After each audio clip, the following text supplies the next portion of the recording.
guys, welcome to Appalachia's Homestead. Patara with you today. I'm gonna leave my seatbelt on because if I take it off, it'll start beeping and making all kinds of noise, and I'm gonna make enough noise as it is. So, had no plans to make a video today. As you know, we are in the process of trying to start purging and packing and moving and doing all this crazy stuff, and something just appeared. You know, it's funny that you plan a certain way or a day and something else happens, and I've been convicted today, and I want to share this with you. I try not to bring a whole lot of certain things to my channel because, you know, it just brings riffraff sometimes, and I don't want that. You don't want that. We want to be fun and educational and share some history and local history and our journey and all of those things. But this morning I was presented with something, and it has bothered me all day.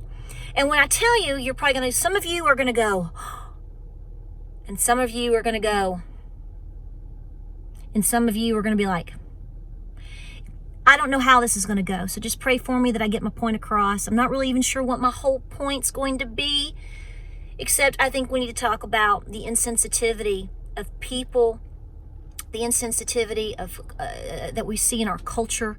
And that, you know, it's the year 2020. You know, right when you think we're past certain things, something just comes up out of the depths of the cesspool of life. So this morning I was scrolling through Facebook really quick. It was really early, and I saw something where a high school basketball game was happening this week in North Carolina, and the Cherokee Braves were playing basketball against I think it's the Haysville high school team. Now, I've been to Haysville several times, and everybody there has been very lovely to me, and I have roots in that area. It's a very historical area, rich Cherokee history. You have a Fort Hembry that was there at the time of the removal. I mean, it's just an incredible historical area. So with that being so closely tied to the Cherokee, you would think that people would be more sensitive, and it just goes to show that it doesn't matter where you are, it doesn't matter what year it is, the insensitivity of people. Now, some of you are going to say, well, this sounds like the stupidity of one or a couple of kids. Well, it is, but it was also carried over by some adults from what I understand. So basically what happened is they were having a basketball game, and you know, the student section was getting together and saying, come and sit here and do this, and talked about dress as a cowboy, bring your horses and hats, and get ready to scalp the Indians. What? Come again? Now, we could get into the, now, before you get mad at me, I want you to hear me out. I'm not sitting here trying to get into the depths of political correctedness. I'm not trying to get into changing history. I'm not trying to get into tearing down statues and doing all of these things. I am simply trying to I'm trying to wrap my brain around the whole concept that the reason these things happen is because we are not appropriately understanding, comprehending, probably, or not even being taught, nor are we teaching history to our children. We don't know it ourselves, apparently, because I don't see how any adult in their right mind at all, I mean, when I say right mind at all, that means you're kind of okay on Mondays and the rest of the week you're crazy. There's no okay with that. Now, some people are going to sit here and say, well, they're just kids. And I read the comments from adults, and it was like, making a big deal out of nothing. And, you know, from what I understand, the school has corrected it. You know, it's kind of funny because they got whooped anyway. But the point here is what bothers me is the fact that, you know, this type of attitude, this type of misunderstanding, this type of disconnection, this type of browbeating is the reason why people are culturally detached and insensitive to other people and other people's heritage and culture. Now, if you watch my channel, you're going to know that a couple months ago, I did a video. I'll put a link down below or up in the corner talking about how I was called dirty. I haven't made a secondary video about it. In high school, I had a really bad situation. This is why I did not go back and watch it. This is why people like me who were and whose family was culturally intact with a true heritage really gets torn away. And, we can argue that that's by design. We can get into some deep stuff. But the point is you have society and you have idiots and slime balls of society who are completely aiding and abetting in this, whether they even think. The thing is when I look at stuff like that, first of all, if you really want to really offend me, at least be correct with what you say, because we all know, and I talked about this on Facebook this morning, I'm like, first of all, the Cherokee had trouble long before your era of cowboys and Indians, and that's not what happened. And why don't you pick up a textbook? But nonetheless, we're more talking about the U.S. government. You're talking about Andrew Jackson, and you're talking about the U.S. Army, and all that went through that entire removal period, which was not one day. A lot of people think it happened in like one day. That is not true. So I understand that we're dealing with a level of ignorance here. But here's the thing. If parents and teachers and role models and mentors all across the landscape, just one time, tried to correct somebody or tried to involve somebody, if I took you with me on some of my trips to North Carolina, just right over there, and pulled you in tune and being more aware of life and attitude and really the struggles, even with Cherokee, with our indigenous people, I think we would all be just a little bit more sensitive. You don't understand. I mean, I'm just going to say these people must not understand, because that is what I do. Is I try really hard. I pull my teenage sons in. I'm going to say this. I don't have perfect children. I'm not going to say that, but my children are very sensitive to these types of things. And I think it's because I've made them understand. I've taken them to historical sites. I've shown them what has happened. I've shown them pictures of their grandparents. I'm making them aware. And so while they may not get quite as up in arms about things as I do, I'm really going to take the credit here and saying they're not stupid enough to make these type of mistakes either. You have to be better than this. We've got to be better than this.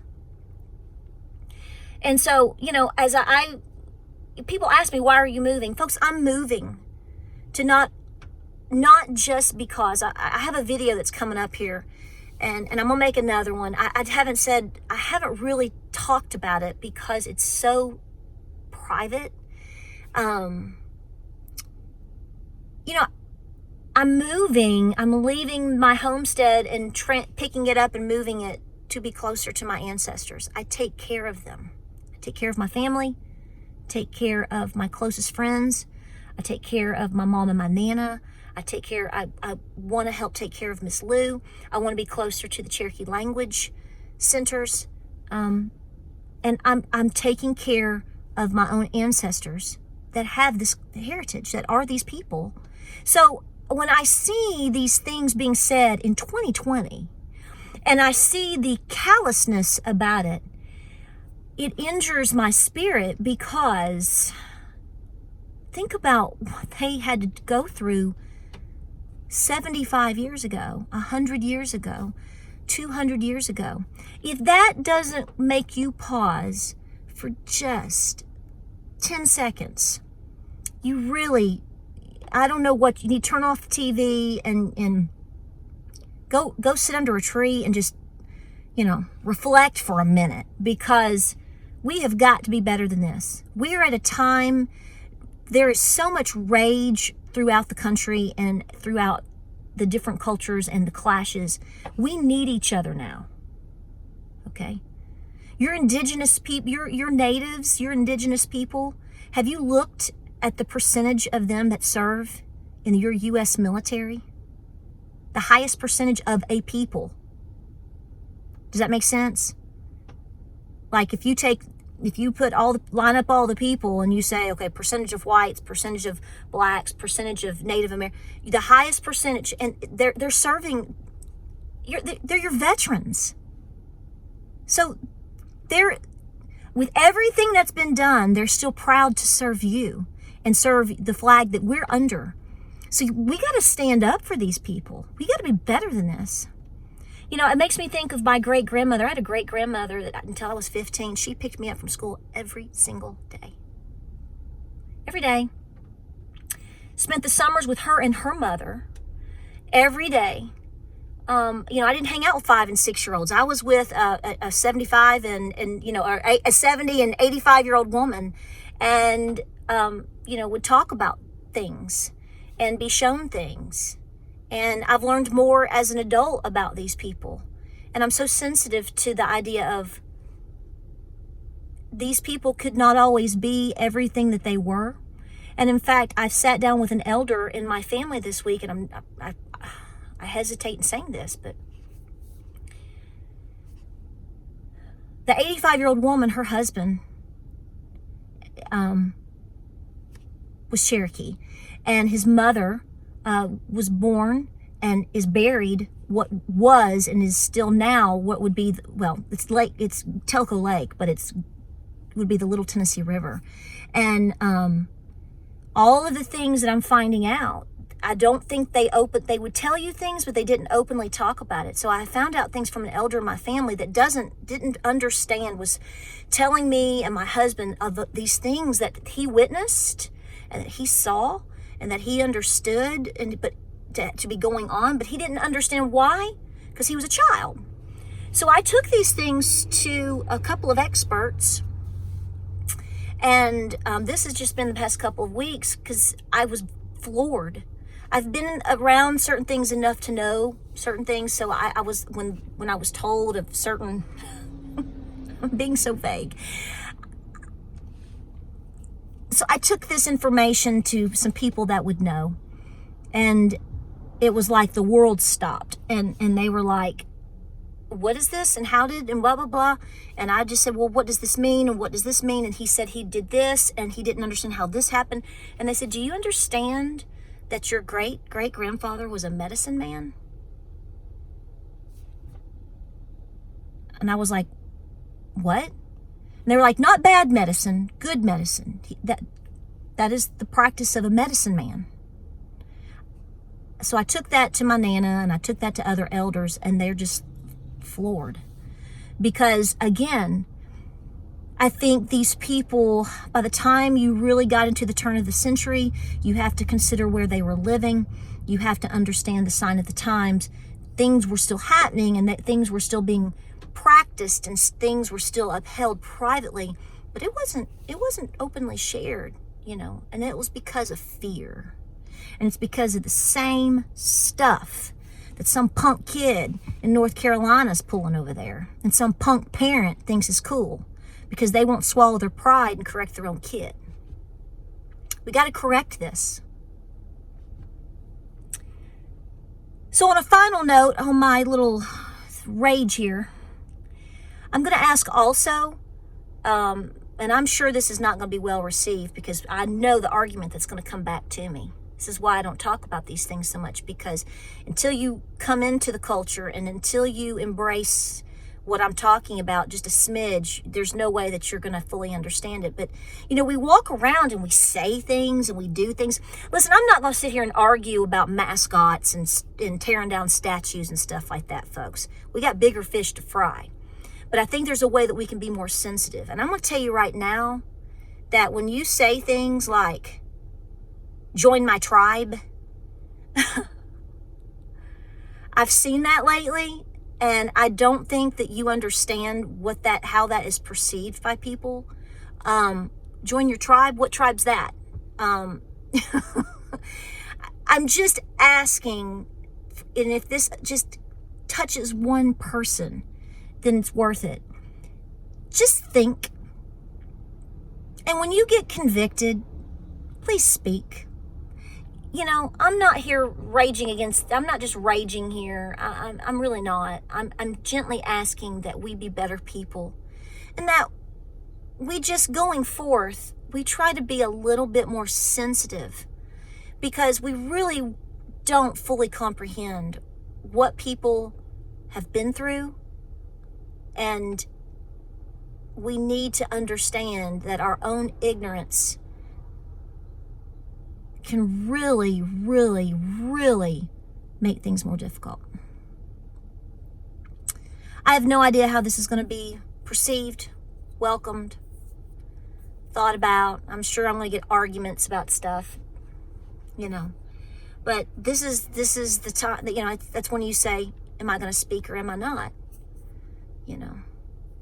And this really bothered me today. I know that sounds so stupid, but I think because I am so close to so much right now, it injures me to know that how it's affected people close to me, and how it just disappoints them so much, and that they think they've come so far, and they try so hard to get along and to forget, and not forget, but try to get past the scars that we have, and